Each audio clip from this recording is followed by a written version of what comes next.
gentlemen, welcome back from the LG Studios here in New York City. I'm axeltoss, joined by axslav. Before we jump into the last match of the night, axslav's going to be doing a little bit of a pseudo rules of engagement and analyze some of that last match.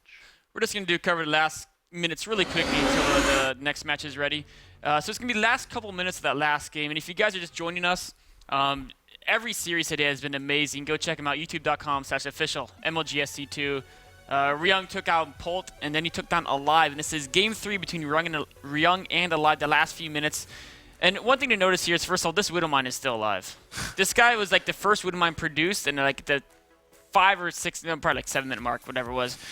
It was landed in front of his opponent's base and has had perfect vision of Alive's basically leaving his main. It only has 4 kills, but it's just the vision and the fact that it's still alive is kind of amazing.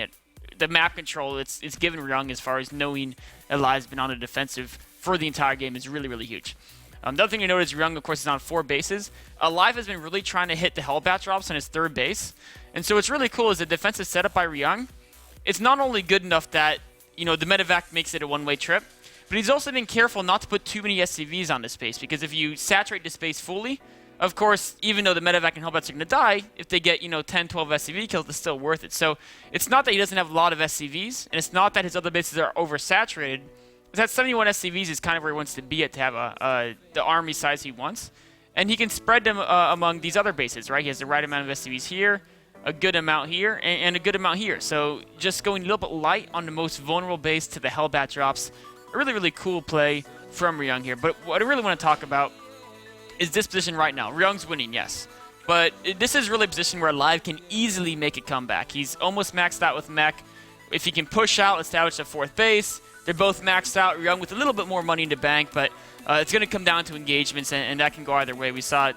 Actually, Ryung was about this far ahead against Polt in their first game on this map, and Polt made an amazing comeback there. But what he does is he says, you know what? If I see an opening, I'm just going to take it. So he runs right in here with the medevacs. And not only these guys are going to kill, a bunch of turrets, they're going to wreak havoc, but he's also saying, okay, I'm going to keep an eye on you, right? So if you just take a look at Ryung's vision, right? And we'll just move this on slow speed. We can see here, he's dragging the Viking and the Raven out here. And then as soon as he sees all these units coming up, and the way they're bunched up, you can tell it's a significant force.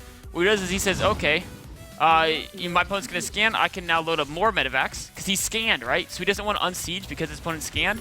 He's going to do this attack again, right? And he says, instead of unsieging and moving out, I'm just going to use the medevacs first as a distraction to take out the important siege tanks defending this location, right? And once these siege tanks are taken out, that gets him the opportunity to move in most of his force. This tank didn't get the memo, walked the wrong way, and siege up right here. And once he's sieged up here, he can control his opponent's ramp, right? And then once he does that, of course, moving these units to the right is going to shut down the 3rd base, and it's so cost inefficient for Alive to try to run through the siege tank fire. I mean, yes, he can eventually clean it up because this is not Ryung's full army, but the cost efficiency of this engagement is just huge. I mean, the mech player theoretically should be more cost efficient, and it's almost 50%, even more than 50% less cost efficient. And he's eventually going to stabilize, or he thinks he is. And then right here, instead of dropping on the tanks and trading, which could be decent, he's going to go back into main to draw the forces back up there yet again. And then, of course, as he gets into the main, more tanks shot up position. That's going to leave another opening for Ryung to push in once he has more reinforcements, and just trading very well against these siege tanks here. So amazing, amazing play by Ryung. Also making sure there's no 4th base. Total map control. And now he's realized, okay, I killed the Raven and the Viking with this draw play. Once I kill the Raven and the Viking, what's my key move? The Banshee comes in here. And once the Banshee pushes these tanks back and he moves in more reinforcements, of course the tanks again not in this position, he can charge up here and again take this great position here and just end the game with this last attack. What's amazing here is he didn't just brute force his way through his opponent. What he really did is he took advantage of the fact that he could always dislodge the key tanks and then move in where that hole was made. Just like the pressure just never stopped. Yes. Ryung found an opening, and then not only did he make that drop happen, he used that to create other openings otherwhere else. It just took advantage of all those locations. So really cool play there from Ryung. Nice analysis there, Mr. Nick. I understand you do a show called Rules of Engagement. Yes, sir. Where can I find that stuff? youtube.com/official MLGSC2. In that show, of course, we do some touchscreen stuff as well, a lot of cool tactical plays. That's normally Monday through Thursday after the WCS content. Of course, this week with the live in studio stuff, that show's put on hiatus. But it's going to be back next week, Monday at 6 p.m. Eastern. Of course, we'll start more Challenger matches, and then after the Challenger matches of the day, it's going to be the rules of engagement. Definitely check that out, guys. Super awesome analysis. But we're about ready to get to the last match tonight. Let's take a look at what's happened so far today. If you're just now joining us, you got some VODs to watch and some exciting matches to look at. Polt versus Ryung was the match that started out the night with Ryung taking the 2-1 over Polt. And then, of course, Ryung advancing on to the winner's match to play Alive, taking the 2-1, which we just saw. Of course, Violet, you're noting his absence, had to forfeit because he wasn't able to make it to New York City due to visa issues. So our last match of the night is going to be Alive versus Polt. The winner of this will advance on into the round of 8 to join Ryung. And another one of those situations where it can go either way. I've asked the players if they're ready, and it looks like they are. So I'm going to start the game. One thing I have to say is that I think I have to give Polt a slight favor here. Watching just both their series versus Ryung, both of them did lose 1-2, but Alive was more, he was winning by catching Ryung off guard, and when it came to that mid game, he was just not able to keep up with Ryung. Whereas Polt, Ryung did outplay him, but it was just one of the most exciting series I've ever seen. Yeah. 2 games going to 45 minutes, another game going to 20 minutes. Just beautiful positional play from both sides there. If you missed that first series between Polt and Ryung, you have to watch it. YouTube.com/official MLGSC2. Yeah, and that's a situation where while Polt did lose, I mean, I wonder if there's anyone telling him or if he realizes that Ryung's TBT is just on another level. So the fact that Polt made it that close even, just shows how good Polt is at TBT and of course is as a player. So people watching is like, oh, Polt lost against Ryung, he's done now. You can't consider that. But, pretty interesting development here. Of course, both these players losing to Ryung. And it all comes down to this to find out who's going to join Ryung in the round of 8 as the only other Terran in, remaining in WCS America Premier League. But here we are in Game 1 on Neo Planet S, the top right-hand location. We have your red Terran player representing Team Evil Geniuses. He is Alive. Focusing hard on that screen, making sure doesn't forget an SCV, doesn't get supply blocked. His opponent in the bottom left-hand location going for the quick gas. Representing CM Storm and currently living in Texas, he is Polt. Polt does have a GSL championship under his belt. A lot of people sometimes overlook that. Alive has a GSL top 4, I believe, under his belt.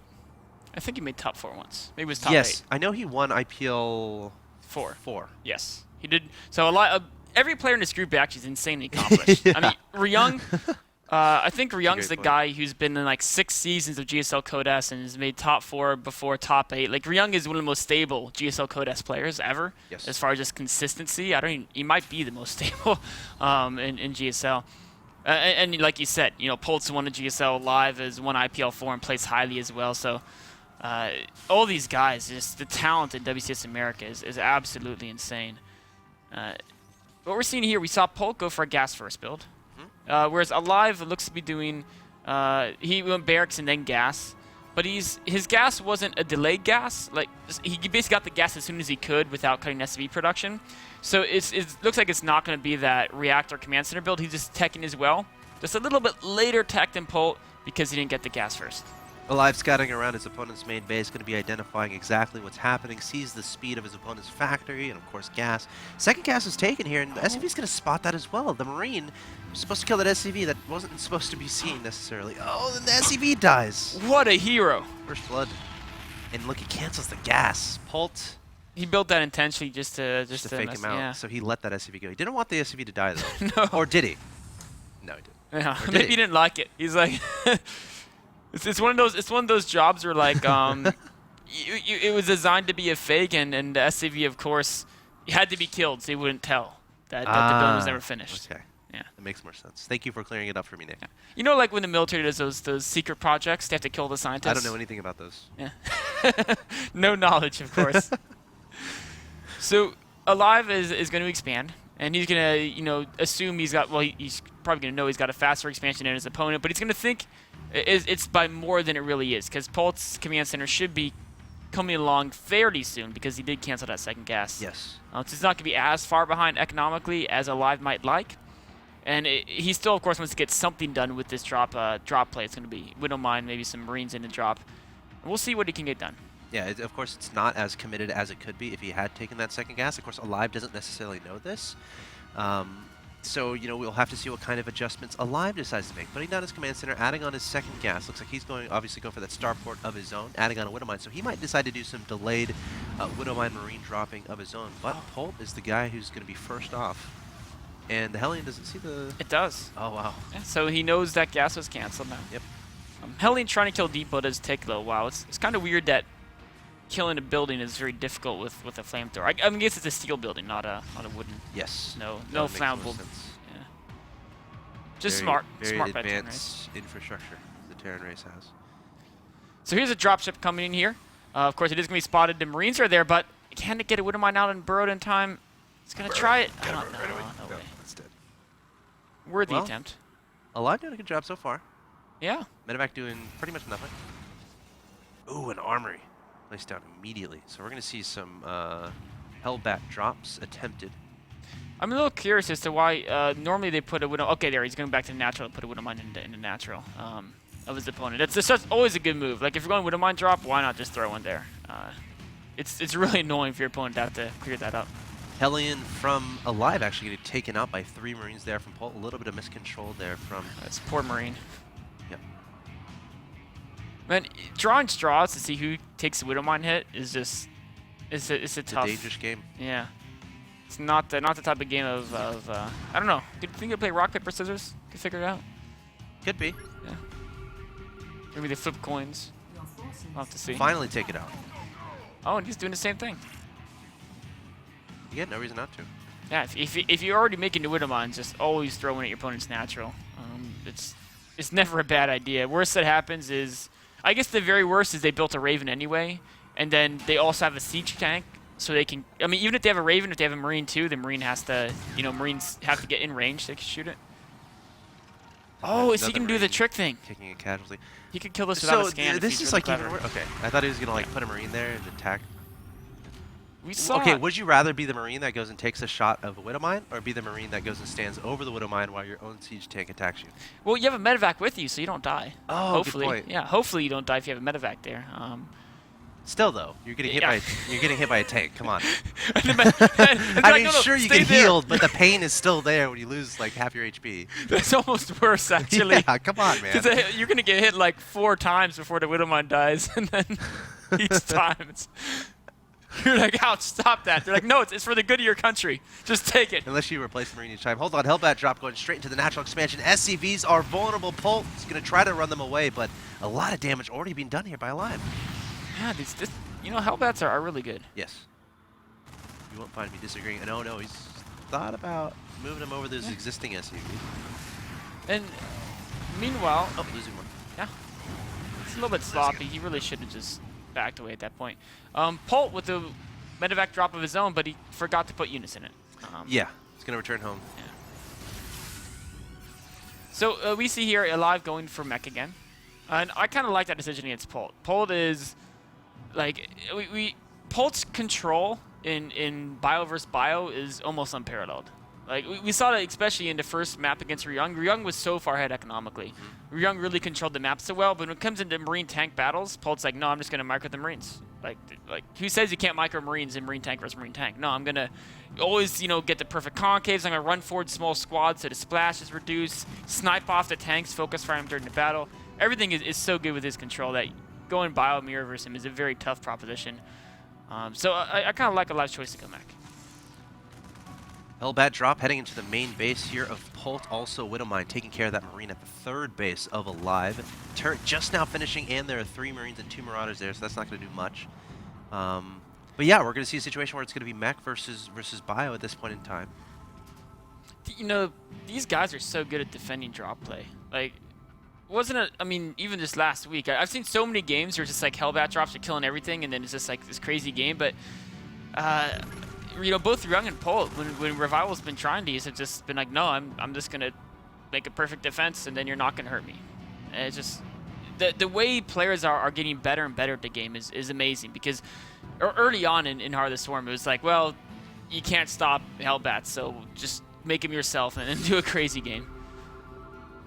And you say that, and then of course we had that Banshee shenanigan happen in that one game.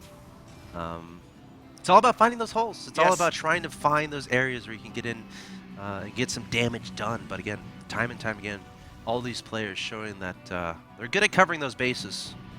We'll have to see if it can continue. If it continues, because if you mess up once, you can find yourself losing a lot of SCVs. So it's not something where it's like you only have to worry about it for a little bit. These drops are going to happen the entire game. Great job there from Polt, tearing down that medevac and the 2 Hellbats inside, dropping a bunch of meals at this third. But both these guys relatively even as far as economy is concerned. But as these armies scale up, the mech player is going to be a little bit happier. It's going to come down to maneuverability here from Polt and dodging those tank lines. Alive is really going heavy Hellbat drop. He's relentless. I mean, even after all the ones he's done, he still has, he's got 3 medevacs ready. He's got one on the left side that's now retreating, and he's got one kind of on the bottom passageway and one on the very bottom as well. So he has so many different Hellbat drops he can activate. This one, there's only missile turret. Oh, there's siege tanks, but they're a little bit too high. And splash damage on the SCVs is not fun. Okay, looks like he's gonna be able to not lose. I think he lost maybe 1 SCV. Maybe. Yeah. Hellbat still chilling there at that mineral line. Gonna send some Marines and a Marauder forward to take care of it. Clean that up. Meanwhile, he's a single Marine attack at the top. That's not gonna be that effective. No. More of a scout. Yep. Just seeing that that's there. Like, all right, we're both on 3 bases. Got it. I really like Alive's sensor tower. He put kind of in the middle, just on top of that ledge by the gold. That's a really beautiful spot to put a sensor tower. It's it doesn't keep watch over each direction super far, but what a lot of people have been doing, because people put all their turrets on the corners of the base, they just load up medevacs and just run right through the middle of the map with a big doom drop and try to get to their opponent's main. And that sensor tower is going to spot that at maximum distance. All right, we see another Hellbat drop posturing itself outside of Polt's natural expansion, but Polt's sending the majority of his army to his opponent's side of the map, but Alive's army is just so huge. If he sieges up those tanks, just goes takes down the sensor tower. That's pretty important. That was a really annoying sensor tower.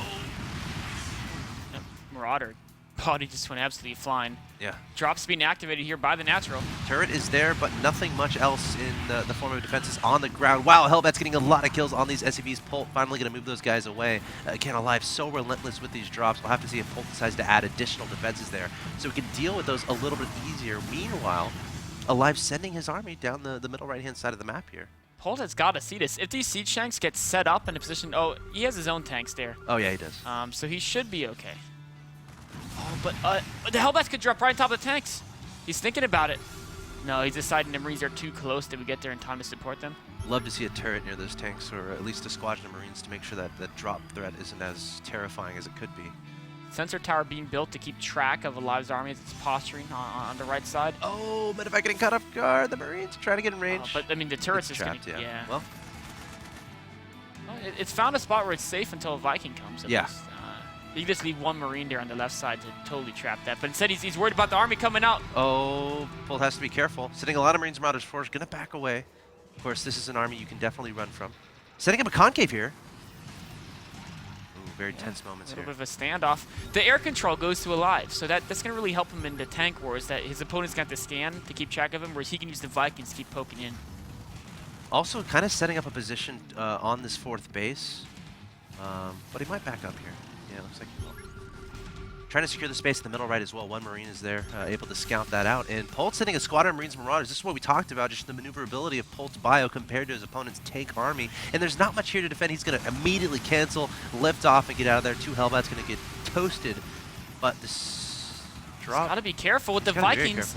You can't pick up here. No, he can't. And as he runs away without Ignite Afterburners, the Vikings will pick off those medevacs, and those are pretty important units. Turn around the Marines and try to kill the Vikings with those. But at the same time, Polt coming up on the left-hand side, trying to catch Alive off guard. Going to be sieging up the tanks. Huge engagement going to happen here. But Alive identifying that this is happening. But it's a sandwich here from Polt, coming in from 2 different directions. And Polt able to take down so many tanks. Great play there from Polt.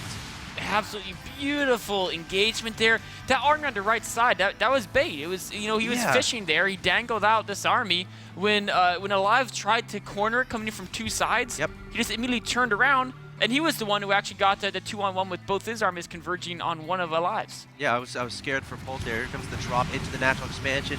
One medevac coming forward to buffer the damage from the turret. Now 4 Hellbats able to get placed down there, and both medevacs are still alive. Polt running back to deal with this with a few of his units. But Polt definitely, as long as he doesn't lose too many SCVs, he's going to be fine. Sending most of his army to the right-hand side here. Again, he's got to feel happy with his position. Sending a command center down to the bottom right. That's taking more and more bases. Meanwhile, at the exact same time, Alive taking a similar base location at the top left.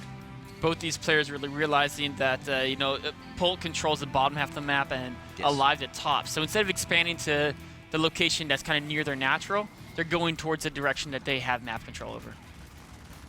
I'd like to see a second turret maybe for Polt at his natural, or just something else to help defend, because it seems like Hellbats have been being very annoying for him throughout this game. But as it stands, you know, Alive is kind of equalizing things. I mean, they're both going to be maxed again, but Polt's going to have a little bit of a better bank at this point in time. And remember, Bio is a little bit easier to replace than those tanks. Of course, less gas intensive.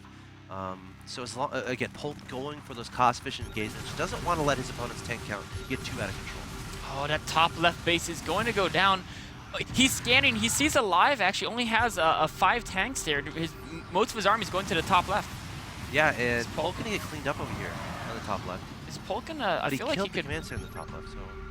Oh, more reinforcements from Alive coming. I think Polt was thinking about trying to break that position, but then the scan revealed there's another 4 tanks and Hellbats. It's such a narrow pathway there. It's hard to justify trying to bust up there, especially when you don't know what's behind those tanks. But look at this, sneaking through the center. He could try to cut this army off. That's exactly what he's doing. Of course, he's spotted by the sensor tower. Alive. That's such a key spot to have that. And now Polt's going to take revenge, say, like, you know what, get that out of here. Let me do my maneuvering without you seeing it, good sir. Oh, Hellbats in the bottom right. It is a planetary fortress, but Hellbats don't really care. They're still going to kill all the SCVs there. Of course, with the medevacs help healing them up, can extend their life a little bit more. Now, even following the SCVs thought they were scot-free, but they all get singed away. I think it got about 20 SCVs with that drop. That was really big.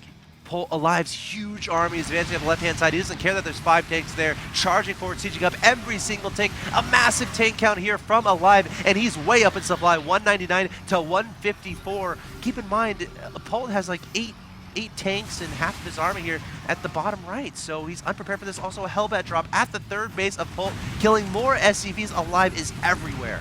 Man, Alive really taking control of this game. Polt, he had a second force there that was idle while only half his army was defending the one location. Gosh, this is such cool play from Alive, especially after losing a large majority of his army a little bit earlier and coming back and taking control of this game. However, we might have a base trade type situation on our hands. Polt refusing to engage this army. His natural expansion is very exposed, but Polt trying to come to the Alive side of the map. But Polt has so many tanks on the high ground. They're shelling away at Polt's army.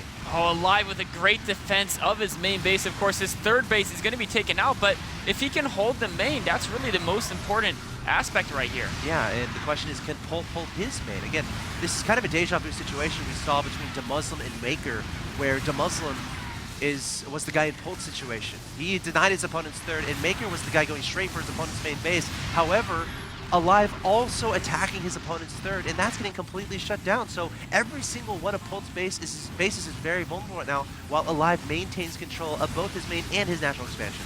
What's really cool here is Polt knew he needed to go straight for the main, and that was his first target. But Alive knew that the base race was going to happen. He had the sensor towers, and he just had too much defense. He had 7 tanks sieged up on the high ground. There's no way Polt could break that. And so Polt, I mean, he had to go for the base trade. But Alive knew he had to go for the base trade, so Alive made it in a situation where he wouldn't die in a base trade. What can Polt do from here? I mean, well, he's so... He still has the bottom right base, and if he can hold his 3rd and keep dropping mules there... Oh, trying to drop at his opponent's tanks. Is that going to work? Polt trying to be as cost-efficient as possible. Alive, meanwhile, identifying that his opponent still has a base at the bottom right, going to send some tanks in that direction, but Polt trying to make this happen at his opponent's natural. It's just Alive's defense is so strong here. He's not going to break the natural. Yeah. Maybe if he can come home and somehow clean up the... Oh, he's going to try to break out of his main base, but the tank's doing so much damage, and Polt going to back away. If he can somehow flank those tanks that are hitting his main. But the thing is, he can't produce units anymore. There's 3 production structures left. The bottom right is about to fall here. And this is, yeah. Alive took the gold base. That's actually really smart in a situation. A lot of people wouldn't scout it, and the thing is, in this situation where any base you take, your opponent can shut down easily. You just want to place a drop mules for immediate, you know, income. He's getting so much income, and now, of course, it's being taken out, but he's already, you know, gotten some good money from landing the mules there. Oh, he's breaking out of his main now. Oh, Alive storming out here, dropping a bunch of Hellbats on top of the army of Polt. Not many Marauders left, not many tanks left either. But Polt doing a decent job, but more and more Hellbats dropping out of the medevacs, going to singe away these tanks, and Alive has complete control of this game. He's up 122 to 43, a last desperate attempt here from Polt outside of his opponent's national expansion. He is going to clean up this army, but again, keep in mind, Alive still has a force at the bottom, and he still has a force outside his opponent's main. And he's still producing units. Still producing stuff. He's still got that production intact, which Polt doesn't. So you know, the bottom right from Polt is done for. Polt's only mine base is Disturb base, and there's nothing to defend it either. He can drop a bunch of mules, but he can't build units there. There's no way he can get units there. So as soon as this base gets moved on, I think he's going to have to concede here. He's trying to use the mobility, but now that his forces that were on the outside have been cleaned up, except for 3 medevacs and 1 marine, and that's, I mean, he's going to have the sickest micro. Yeah. He's going to pick up some more units from his main and move him to his third base and try to defend that. And Alive is actually being very cautious as he approaches the third. He doesn't realize that Polt had nothing there, so he's been slowly leapfrogging the tanks. Which there's nothing wrong with. I mean, he doesn't want to lose this game. So being very, very cautious as he approaches. Polt going to scan and going to come forward. This is his last hold here. Going to drop on top of these tanks, but it's a situation where you're sacrificing units and they're all going to die. Yeah. This is it. This is going to be it for Polt. Alive still has all those tanks outside Polt's production. Polt's going to try to clean this up with another drop. He's got a tank and a Marauder. That's his last few forces there. He's still mined with a bunch of mules, so he does have some income here, but Alive is retaking a lot of bases, right? He has total map control now, and he's been able to reproduce some units. Yeah. He's keeping his reproduced units on defense because he's a little bit afraid that, you know, he could still lose to some weird base race situation. So he's just playing very, very, very safe here. The SCV's coming to help out. Polt's got a tank and a Marauder left, trying to deny that expansion, but you know, I know Polt fairly well, and I know he takes losses very toughly. I don't know if that's not a word, but he's gonna take the gold. Yeah. This is the last stand. He's gonna go to the center. Maybe he's trying to tire Alive out a little bit. This is true. Try to make the game go longer and maybe try to pressure Alive. And also sometimes you can do this as a way to clear your mind. Yes. Because at this point he may not even be thinking he's going to win. He's trying to like just keep playing the game while his mind is focused. He's basically replaying the game in his mind, and he's trying to think what could he have done better and how to approach the next game while he's got this chance to kind of, because his opponent still is like, don't lose, don't lose, don't lose, and Alive, perhaps very stressed. Yes. Whereas Polt, now that he knows that he's going to lose this game, he doesn't have to be stressed out. He can just kind of keep playing, having fun, and giving his mind that break that it needs to reset for the next map. Dropping in the main base here with 2 tanks, 2 Marauders, but maybe the Hellbats alone will do this up. There's the GG from Polt. Alive, taking game number 1, showing how strong his mech play can be and his decision making, and he is 1 win away from advancing to the round of 8. Polt not able to make it happen there, but he's not out just yet. No, he's not. He's an extremely talented Terra Mirror player, and that was a really cool game. It's always impressive to see people really judge your armies well, and that was a scary move. When Alive broke that army to the left side, that's really where he started winning. Yeah. And that's scary to go up and say he's got like 6 or 7 siege up tanks, but just say, no, it's fine. I'll just lead with the Hellbats, and I'll be able to siege up my tanks behind him, and have the confidence to break those tank lines and know exactly what you can take on. Yeah, Polt had a great engagement early on there, getting the sandwich on Alive's army, but Alive just able to outlast Polt in the long run, taking game 1. And guys, this is a best of 3, so we're going to have another game coming your way, guys. Stay tuned. Game 2, the potential decider between Polt and Alive, coming up next.